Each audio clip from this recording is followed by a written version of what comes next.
We begin now this morning with breaking news out of Providence. One person has been killed in a late-night police-involved shooting. Take a look. This was the scene on Canton Street near Chalkstone Avenue. The shooting happened just before 11 o'clock last night. As you can see, there was a large police presence on scene with both Providence police and the state police responding. Several shell casings were spotted lying in the street. Authorities have not released any details on the victim or what may have led up to the shooting, but we will, of course, stay on top of this story and bring you the latest developments as they become available. On Saturday evening at about 10:30 p.m., officers from the Providence Police Narcotics Unit came around the corner of Regent towards Canton Avenue. Upon arriving on Canton Avenue, they came upon a shootout between two rival groups. They became engaged in that gunfire, in the center of the gunfire between these two rival groups, with several firearms being used. As a result of that, Providence Police returned fire once they were fired upon. One subject was struck fatally, an 18-year-old male from the city of Providence. So again, there were several rounds fired. Many of the individuals during the investigation, their names are known to us. We recovered one firearm from the individual that was fatally struck. That gun was fired at the opposing group, as well as fired upon police officers from Providence. 3 other guns were seized from a house up the street where there was a party going on, and the investigation continues. That area is prone to some violence. There are some young men that live on that street and hang on that street that we're familiar with, and that was the reason why they were going by, just to check. It was a relatively quiet night up until that point, and just as they took the corner, they happened upon this shootout. 2 Providence police officers fired. The 3rd Providence police officer chased an individual with a firearm around the corner. He jumped in a waiting vehicle and fled and eluded police. So in the center of the street, there were 2 individuals holding firearms, and one of them fled on foot. One of them was shooting at the opposing rival group and then turned and fired upon police, and he was fatally struck. And one of the officers related to me that he felt like he could feel the bullets going by him. Very dangerous. In fact, one of the vehicles, beyond the point where the police officers were, several feet, there was a large caliber bullet hole in a vehicle, so it's consistent with what the officer stated. Here you had a case with people in the center of the street firing gunshots at each other. Very dangerous for the community, very dangerous for the police, and very dangerous for themselves. We're also working breaking news in a police-involved shooting we first told you about yesterday. In the last hour, police have identified the person who was killed after gunfire broke out here on Canton Street in Providence late Saturday night. Now, we've learned the victim was an 18-year-old and that the fatal shot was indeed fired by a Providence police officer. Eyewitness News reporter Sean Daly joins us now live from Providence with the breaking details. Mike, we're here at Providence Police Headquarters, where we've just learned that for only the first time since 2008, the Providence Police have shot and killed a man. It was late Saturday night on Canton Street, just off Chalkstone Avenue in Providence. The police say rival groups were engaged in a gunfight with each other when 3 police officers happened to drive by. The police say the feuding groups then fired at the officers, who fired back. Amid all the gunfire, the police say one man was killed, 18-year-old Douglas Cooper. Now, after an investigation, the police are saying the bullet that killed Douglas Cooper was fired by the police, by one of 2 police officers who fired their guns. 2 Providence police officers fired. 2 of the 3. 2 of the 3. The 3rd Providence police officer chased an individual with a firearm around the corner. He jumped in a waiting vehicle and fled and eluded police. So in the center of the street, there were 2 individuals holding firearms, and one of them fled on foot.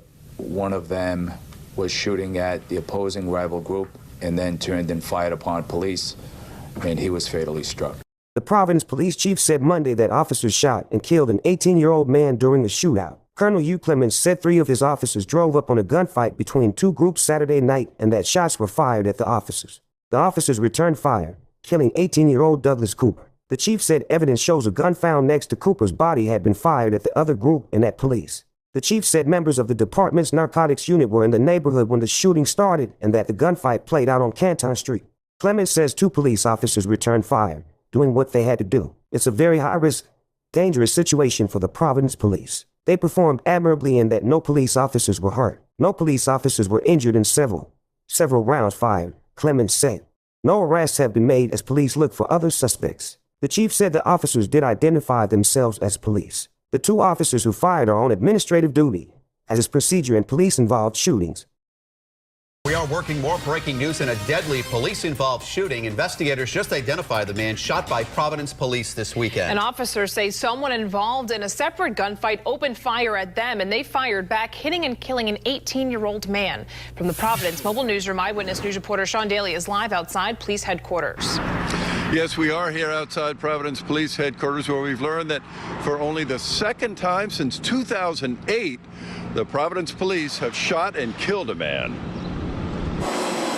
It was late Saturday night on Canton Street off Chalkstone Avenue in Providence. The police say rival groups were engaged in a gunfight with each other when 3 police officers happened to drive by. The police say the feuding groups then fired at the officers, who fired back. Amid all the gunfire, the police say one man was killed, 18-year-old Douglas Cooper. Who fired the fatal shot?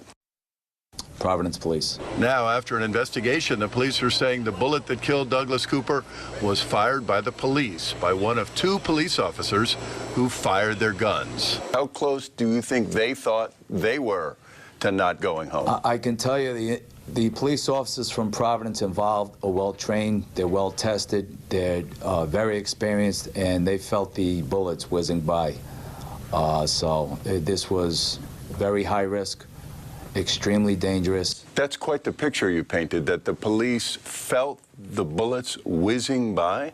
Talk more about that. I wasn't there, so I really can't recount that, but yeah, when police officers are involved in a shooting, they do go into a tunnel vision mode, and one of the officers related to me that he felt like he could feel the bullets going by him. Chief Clements tells us the police seized 4 guns in this incident, including one from the deceased. As for the 2 officers who fired their weapons, they're now under investigation, and they are on desk duty as the police try to figure out exactly what went down.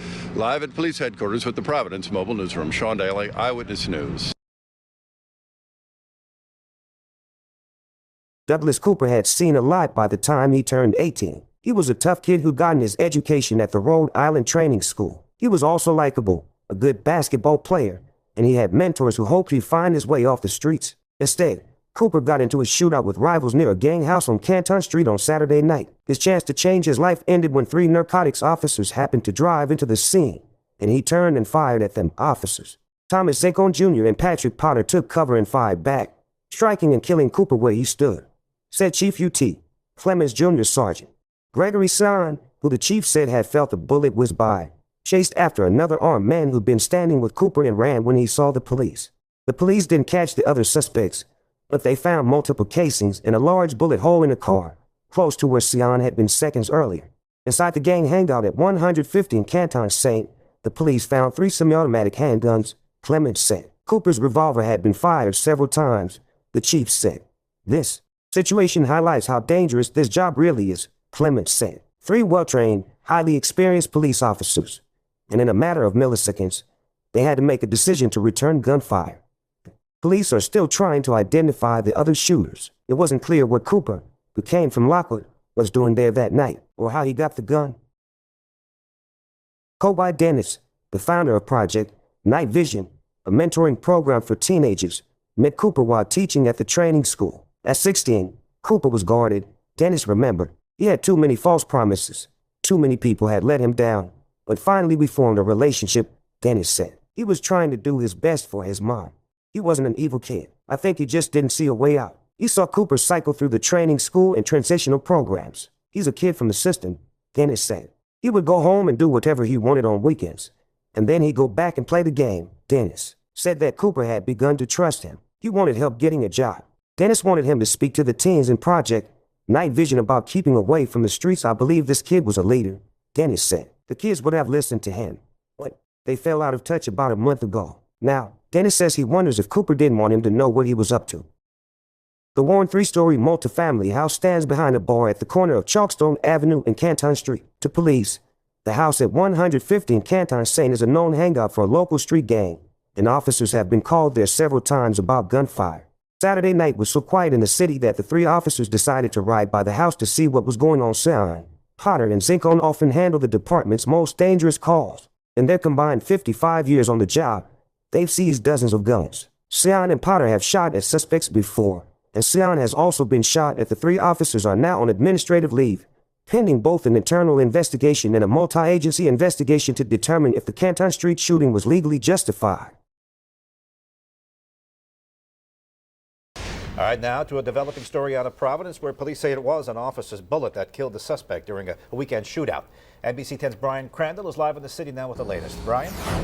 Well, Gina, the Providence police chief says that his officers shot and killed a young man who he says fired at them first in the middle of this three-way gun battle. He said they were basically in the middle of a shootout on a city street Saturday night. This was on Canton near Chalkstone again late Saturday night. The police chief says three officers from the department's narcotics unit were patrolling the area near Canton and Chalkstone when they basically drove right into a gunfight between two rival groups. The chief says the groups were firing at each other, but then shots were aimed at the police officers too. He says two of the three officers returned fire, one shot hitting and killing 18-year-old Douglas Cooper. The chief says a gun found next to Cooper had been fired at the other group and at police. The chief won't say how many shots were fired overall in the gun battle, just that it was a large number. The police officers from Providence involved are well trained, they're well tested, they're very experienced, and they felt the bullets whizzing by. So this was very high risk, extremely dangerous. The chief claims that the officers did identify themselves as police. The two officers who he says fired those return shots are now on administrative duty, as is police procedure in police-involved shootings. He says that investigators found three more guns at a house up the street from the shooting, but no arrest yet in this case. I'm Brian Crandall, NBC 10 News, live in Providence. We are working breaking news out of Providence this afternoon. A grand jury cleared two Providence police officers of any criminal wrongdoing in the shooting death of an 18-year-old. Police said the officers were fired upon during a gunfight between two rival gangs on Canton Street on March 22nd and returned fire in their own defense, killing 18-year-old Douglas Cooper. The grand jury found the officers' actions were justified. Attorney General Peter F. Martin today announced that Jaquan Garlington, age 25, with the last known address of 115 Canton Street, Providence, pleaded guilty to carrying a pistol without a license and possession of a firearm by a convicted felon. Under the terms of the plea agreement, Superior Court Justice Robert D. Cross sentenced Garlington to 25 years with 14 years to serve and the remainder suspended with probation. Garlington is believed to be one of the leaders of the Enid criminal street gang of Providence. Had the case proceed to trial, the state was prepared to prove that on April 19, 2014, Garlington was in possession of a firearm without a license while having been previously convicted of a felony. Around midnight on April 19, 2014, two members of Providence Police Violent Crime Task Force, Officers Daniel Sirgnano and Matt McGloin, were on patrol shortly after rival gangs engaged in a gun battle on Canton Street in which Douglas Cooper was shot and killed by Providence Police after he turned and fired at the officers. Officers Sirgnano and McGloin spotted a motor vehicle driving down Marvin Street with its headlights off. The officers recognized the occupants as Tevin Briggs, the driver, Jaquan Garlington, the passenger in the front seat, and Rashid Lebron. The passengers in the backseat are all members of Enid. Officers observed Garlington toss a firearm out of the passenger window into a yard in the rear of Marvin Gardens near Service Row. The officers stopped the car and detained all three individuals. They then went back and seized a loaded .45 Smith & Wesson in the vicinity in which they observed Garlington tossing the gun. During the course of the investigation, officers and prosecutors discovered a YouTube video entitled Kill Shit, which showed Jaquan Garlington holding the firearm. Police and prosecutors were able to match the serial number of the firearm in the video as the same firearm officers observed Garlington tossing out of the motor vehicle. In addition, officers found a photo on Garlington's Twitter page of him holding a similar firearm. The operator of the motor vehicle on the night of the incident, Tevin Briggs, recently pleaded guilty to the October 2014 murder of Terry Robinson. A second individual indicted in that murder, Bruce Moulton, is believed to also be a leader of Enid.